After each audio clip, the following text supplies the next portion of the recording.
Every US president dies eventually, but the stories of how they went, and their final words, range from tragic to downright bizarre. George Washington, the nation's founding father, died after doctors drained far too much of his blood in a medical practice called bloodletting. As he faded, he whispered calmly, "'Tis well." John Adams and Thomas Jefferson, two revolutionaries turned political rivals and then reconciled friends, died on the same day, July 4, 1826.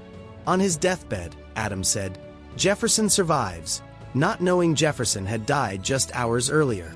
James Madison nearly joined them in the Independence Day Death Club, but he passed a few days earlier. James Monroe completed the trifecta by dying on the 4th as well. John Quincy Adams, son of John Adams and the 6th president, didn't retire after his presidency but returned to Congress.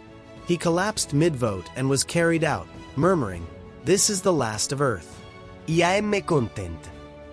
Andrew Jackson, one of the most rugged and controversial leaders, survived duels, battles, and even an assassination attempt.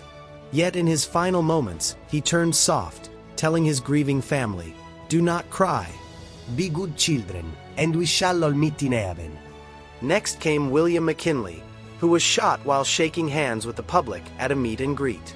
He died days later, telling his wife, "God's will be done, not ours."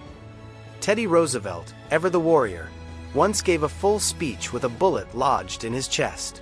He survived that attack but died years later from a blood clot, his last words being, "Put out the light, James." William Howard Taft, remembered for getting stuck in the White House bathtub, died from heart failure. His final words weren't recorded, but his legacy remains larger than life, literally. Woodrow Wilson, who suffered a debilitating stroke in office, described himself as a broken piece of machinery, resigning to the end. Warren G. Harding, amid scandal, died during a tour to rebuild public trust. His wife was reading to him when he said, "That's good. Go on, read some more," and then passed. Calvin Coolidge, famously quiet, greeted a worker with a simple, "Good morning, Robert," before unexpectedly dying of a heart attack. Herbert Hoover, the president during the Great Depression, lived to the age of 90. Though no final words were recorded, he holds the distinction of being one of the longest-living presidents of his time. Franklin D. Roosevelt led the U.S. through the Great Depression and World War II, only to die during his unprecedented fourth term. While sitting for a portrait, he suddenly said, "I have a terrific pain in the back of my head," and collapsed from a stroke. Harry Truman, his successor, lived into his late 80s but died in a coma, with no last words known.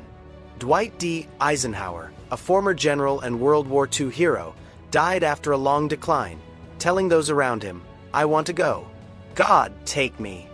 Then came John F. Kennedy, the youngest president to be assassinated, whose final words were in response to someone telling him, "Mr. President, you can't say Dallas doesn't love you." He replied, "No, you certainly can't," just seconds before he was shot. Lyndon B. Johnson, who took of